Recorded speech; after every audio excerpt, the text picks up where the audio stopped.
जय श्री कृष्णा, राधे राधे। स्वागत है आप सभी का मेरे हेमा के व्रत कथा उपाय चैनल में। दर्शकों, आज की इस वीडियो में हम आपको उत्पन्ना एकादशी की व्रत कथा सुनाने वाले हैं।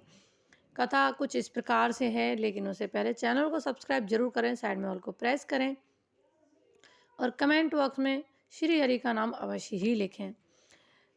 सूत जी कहने लगे, हे ऋषि, इस व्रत का वृतांत और उत्पत्ति प्राचीन काल में भगवान कृष्ण ने अपने परम भक्त युधिष्ठिर से कही थी। वही मैं तुमसे कहता हूँ। एक समय युधिष्ठिर ने भगवान से पूछा था, एकादशी व्रत किस विधि से किया जाता है और उसका क्या फल प्राप्त होता है। उपवास के दिन जो क्रिया की जाती है, आप कृपा करके मुझसे कहिए। यह वचन सुनकर श्री कृष्ण कहने लगे, हे युधिष्ठिर, मैं तुमसे एकादशी के व्रत का मातम कहता हूँ, सुनो। सर्वप्रथम हेमंत ऋतु मार्गशीर्ष कृष्ण एकादशी से व्रत व्रांत को प्रारंभ किया जाता है। दशमी को सायंकाल भोजन के बाद अच्छी प्रकार से दातुन करें, ताकि अन्न का अंश मुंह में न रह जाए। रात्रि को भोजन कदापि न करें, न अधिक बोलें। एकादशी के दिन प्रातः 4 बजे उठकर सबसे पहले व्रत का संकल्प करें। इसके पश्चात शौच आदि से निवृत्त होकर शुद्ध जल से स्नान करें। व्रत करने वाला चोर, पाखंडी, पर स्त्रीगमन, निंदक, मिथ्यावासी तथा किसी भी प्रकार के पापी से बात न करें। स्नान के बाद धूप, दीप, नैवेद्य आदि 16 चीजों से भगवान का पूजन करें और रात को दीप दान करें। रात्रि में सोना या प्रसंग नहीं करना चाहिए। सारी रात कीर्तन भजन करना चाहिए। जो कुछ पहले जाने अनजाने में पाप हो गए, उनकी क्षमा मांगनी चाहिए। धर्मात्मा पुरुषों को कृष्ण और शुक्ल दोनों पक्षों की एकादशी को सामना करना पड़ता है। जो मनुष्य ऊपर वाली लिखी विधि के अनुसार एकादशी का व्रत करते हैं, उन्हें शखनदार तीर्थ में स्नान करने, भगवान के दर्शन करने से जो फल प्राप्त होता है, एकादशी व्रत के 16वें भाग के भी समान नहीं व्यतिपात। दान देने का लाख गुना फल मिलता है।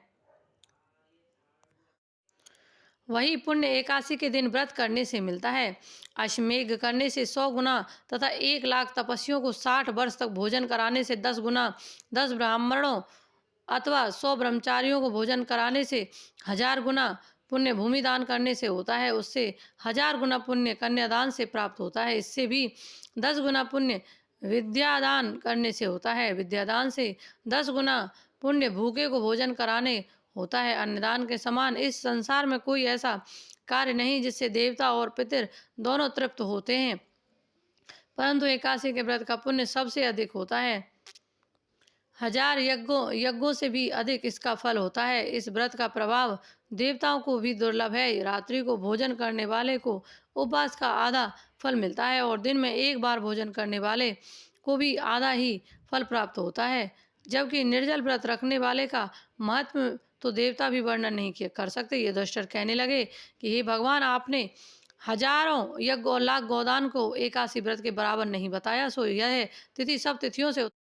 भगवान कहने लगे, हे युधिष्ठिर, सतयुग में मुर नाम का दैत्य उत्पन्न हुआ।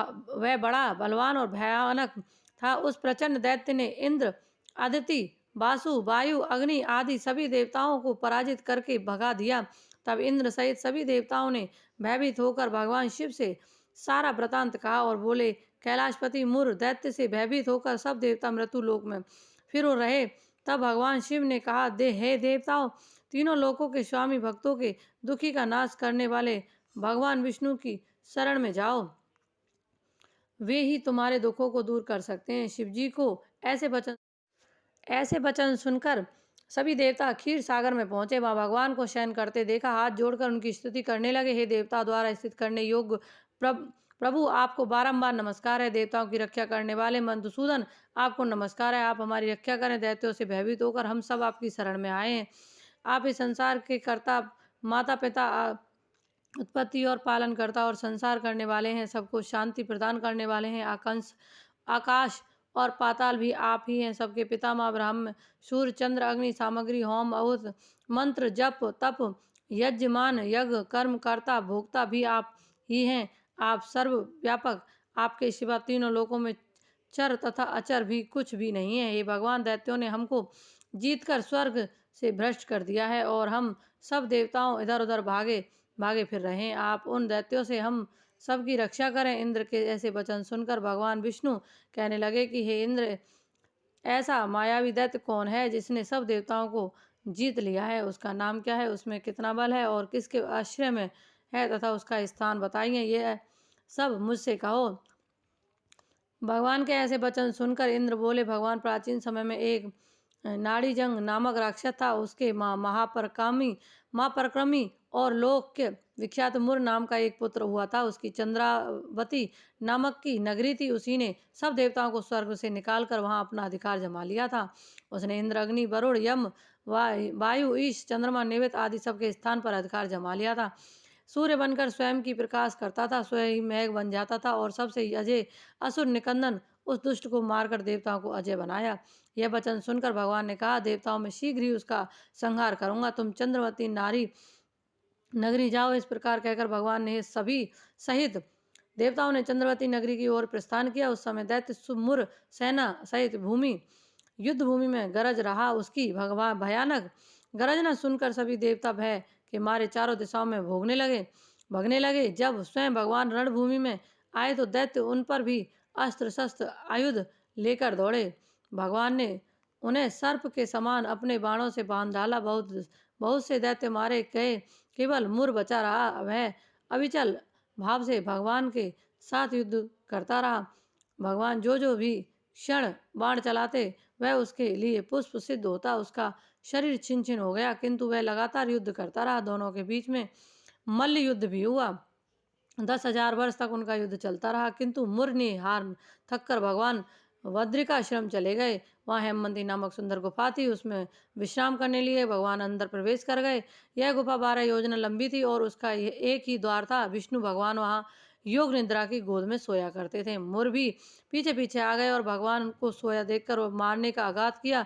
तभी भगवान के शरीर से उज्जवल कांतिमय रूप वाली सभी देवी प्रकट हुई। देवी ने राक्षस मुर को ललकारा, युद्ध किया और उसे तत्काल मौत के घाट उतार दिया। श्री हरि जब योग निद्रा की गोद से उठे तो सब बातों को जानकर उस देवी से कहा, आपका जन्म एकादशी के दिन हुआ, अतः आप उत्पन्ना एकादशी के नाम से पूजित होंगी, जानी जाएंगे। आपके भक्त वही होंगे जो मेरे भक्त हैं। तो ये एकादशी की कथा थी। आप इस वीडियो को ज़्यादा से ज़्यादा शेयर करें।